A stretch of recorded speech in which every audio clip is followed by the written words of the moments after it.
Sa headlines kan mga barata, lokal na gobyerno kang Naga nagbabantay sa epekto kang low pressure area sa parte kang Mindanao.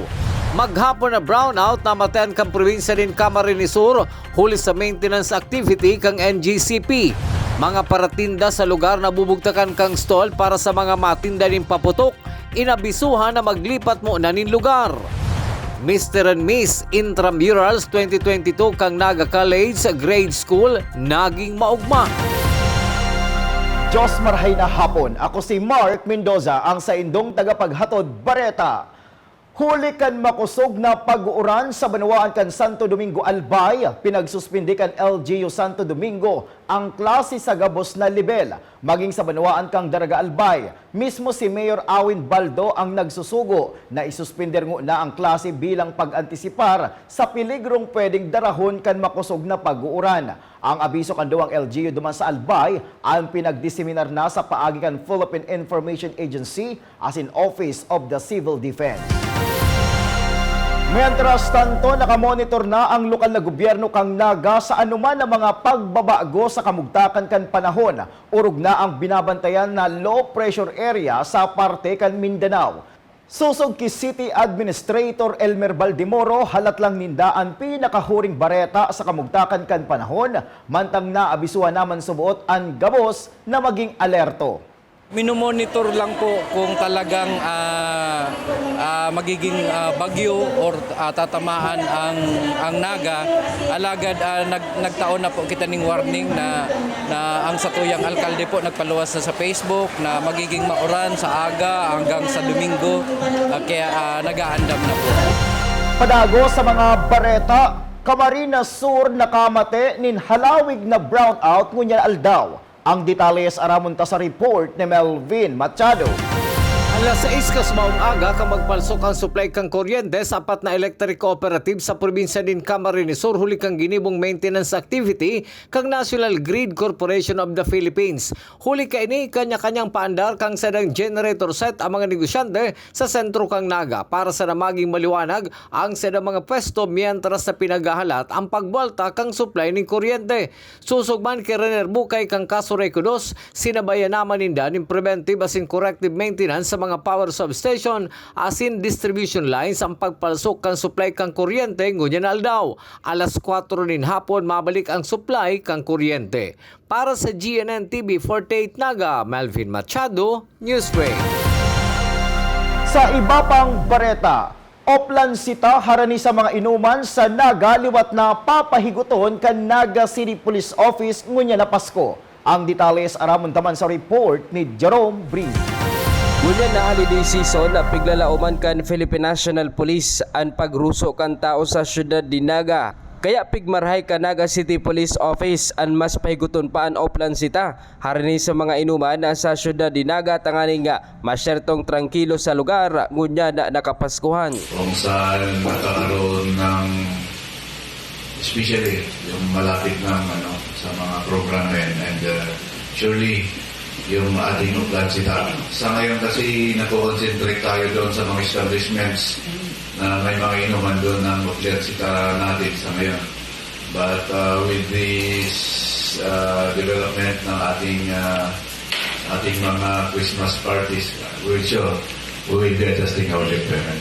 Ad na PNP, naglalaom na maging tuninong ang ginigibo nga mga Christmas party katakod kan holiday season na sa Naga sa tabangman ka ng mga barangay official. Para sa GNN TV 48 Naga, Jerome Breeze, Newsbreak.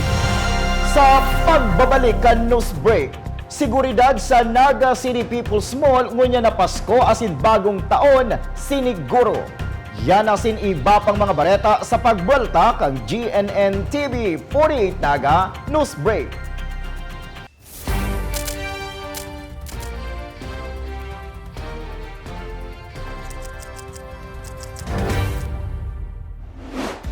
Mas pinalinaw, mas pinalakas, mas pinalawak. Ang GNN TV 48 Naga, digital na! Kung ang inyong TV sets ay digital ready na, pindutin ang scan o search channel button at makikita ang GNN TV Channel 48. maaaring gumamit ng indoor o outdoor antenna para sa mas klarong panonood. Ganito rin ang gagawin kung kayo ay gumagamit ng digital box. Sa mga susunod na araw, asahan ang mga programang malapit sa puso ng mga Bicolano. Sa oras ng sakuna, isa sa mga kailangan natin sa ating tahanan ay isang gubag. Ang isang gubag ay naglalaman ng tubig, mga dilata at biscuits upang hindi tayo magutom, energy bars o energy drink, first aid kit, communication devices tulad ng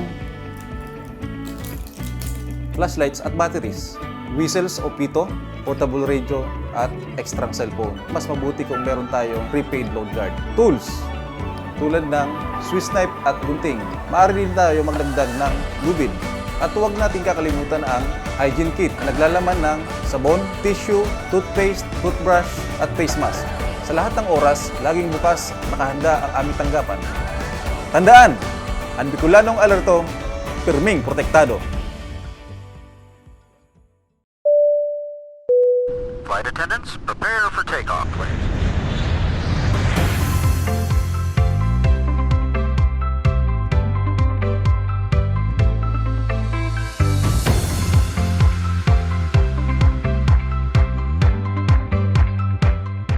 Slip life vest over your head. Take the tape around your waist.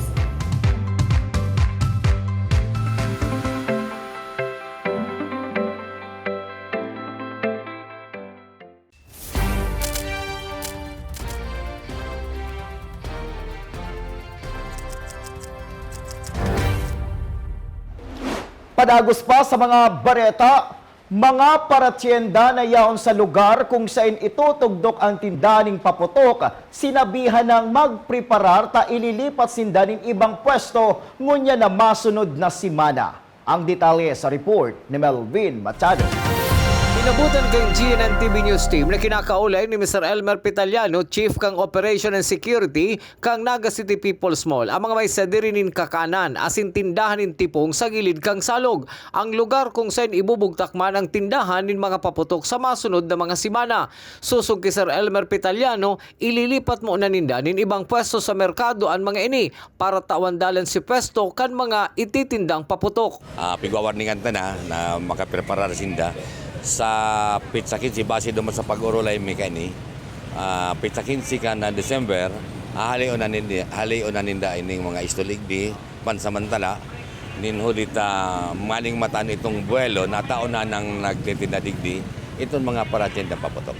Apar kang pagbabawal sa pagluto asin pagsisigarilyo harani sa pwesto ka mga matindanin paputok, sisiguraduhon masubot na masusunod ang schedule kang aldaw na dapat lang sinda magpabakal. Ang nakalatag dyan ang plano kang Naga City People's Mall ang dabit sa security. 24 oras po nakasalalay ang mga Guardia Digni, permanente ang Guardia Digni. Kadakol kitang pinagbabawal sa pagluluto, sa mga nagsisigarilyo, may mga prohibition, kaya mantinido, kaya 24 hours may gwardiya. Tangani pong bako lang na masiguro, kundi ang mga parasaod at mga paratyenda, mabukas lang duman sa pinagbubuot kang sa indang permit. Natama sa nata, iyan baga 23-24, 29-30 tapos 31, iyon sa mga aldaw na dapat ipabakal. Kaya binabantayan siya tangani po dahil magkaigwa ng violation. Nakapwesto ang mga paratenda ning paputok sa gilid kang salog. Para sa GNN TV 48 Naga, Melvin Machado, Newsbreak. Mientras tanto, siniguro kan pamayo kan Operation and Security Office na preparado na sinda sa pagruso kan mga mabarakal sa Naga City People's Hall ngunya na Pasko asin bagong taon. Nagbubuelta si Melvin Machado. Mientras nagrarani ang pagsilibrar kang Pasko asin bagong taon, luway-luway naman nagdadakol ang nagpapasiring sa Naga City People's Mall. Huli ka ini preparado na subot ang ilalatag na seguridad para tawan proteksyon ang mga parasaod. Susog kay Elmer Pitaliano, Chief Operation and Security kang Naga City People's Mall, apwera kan mga security personnel. Kompleto naman subot ang saindang CCTV camera. Kabali sa gusto nilang iwasan, iyo ang may mabiktima nin sa lisi. Kompleto na po ang samuyang functional na po ang CCTV kan Naga City People's Mall. Ang personahe, ang human resource kan guardia, medyo ko tama pa man, kompleto pa. Kaya medyo ang reparation min na bantay na husto dahil masabay kadakol ng mga masabay na mga lawless elements sa mga parasaod.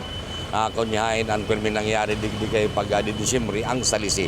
Pig-antisiparanta na po yan, ngunyan, pagpaplano na ang dapat, malag po kami mga sibilyan ng mga gwardiya, na maikot-ikot yan para po mabantayan duman sa mga, lalo na duman sa crime-prone area, kan Naga City People's Mall. May patanid man si Sir Elmer Pitaliano sa mga parasaod asin sa mismong may sadirining stall na maging maingat. Urog na sa mga pekeng kwarta na pwedeng purbara na ilusot, ngunyan nasibot ang gabos. An advice na lang sa mga parasaod tabi, magikitang maingat, asin lalo na, magigitang maingat sa pagbisto kang kwarta. Kung natatandaan niya to na pag-arog ka ng Disyembre, pirmi nagkukureyat ang mga picking kwarta. Asin siring man naman sa mga installer, pinag-advisean niya to, may paging system kami, na paan sa indang pwesto, magisindang marigmat sa mga parasaod, taang salisipo, yun ang satuyang binabantayan, hindi sa Naga City. Para sa GNN TV 48 Naga, Melvin Machado, Newsbreak. Padagos sa mga bareta, Thanksgiving Day sa limitadong bilang kan Media Bicol, ginibo duman sa General Campo Simeon Olas sa syudad kan Legazpi. Ang detalye sa report ni Jerome Breeze. Kada taon, ginigibo ka na PNP Regional Office No. 5 ang fellowship ka na mga taga-media nagikan sa madlain-lain na probinsya kan Bicol. Kaya ka nakalis na aldaw sa ginibo nga Thanksgiving Day sa Regional Office kan PNP Bicol. Pigpasalamatan ni Regional Director Rodolph Dimas ang gabos ng mga taga-media ninhuli sa importante kaining role sa sosyedad asin tabang sa PNP sa pagtaunin impormasyon sa publiko. Ang nasabi nga pahayag kasabay kan ginibo nga aktibidad sa mga media partners sa Bicol, naglalauman ang opisyal na mas magiging marahay pa ang niribahan kan mga taga-media sa nasabing rehiyon asin Philippine National Police para sa serbisyo publiko. Para sa GNN TV 48 Naga, Jerome Breeze, Newsbreak. Sa iba pang bareta, pananaon ng Noche Buena package kan lokal na gobyerno kang Naga sa mga tios na pamilya sa mga barangay kan syudad nagpapadagos. Ang detalyes aramon taman sa report ni Melvin Machado.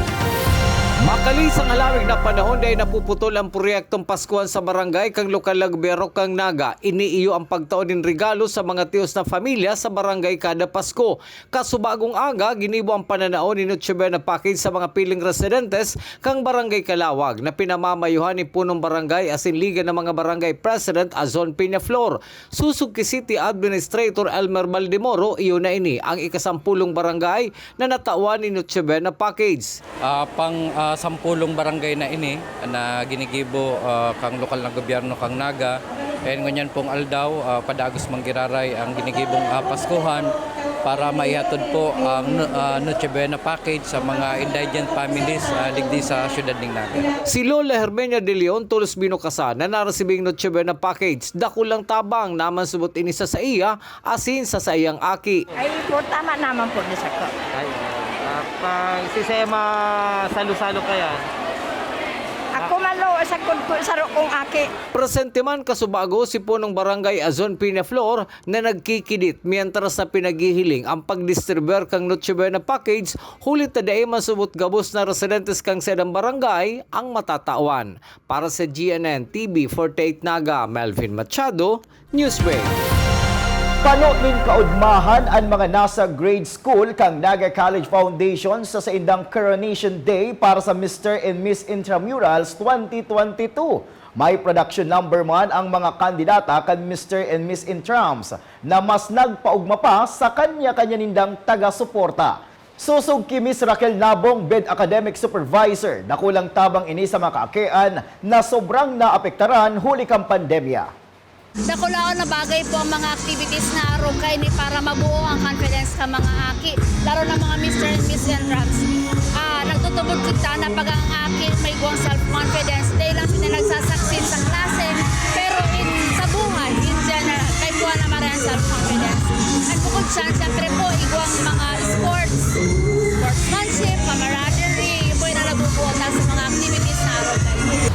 Mga tugang 16 na aldaw na sana, Pasko na! Asin yan ang katiripunan kan mga bareta ngunya na aldaw. Dahil malingaw na bisitahon ang Samoyang official Facebook fanpage asin ilike ang GNN TV 48 Naga para pirmi kitang updated sa mga bareta asin istoryang bida ang Bicolano. Liwat ako po si Mark Mendoza. Digdisa na yan sa GNN TV 48 Naga News Break.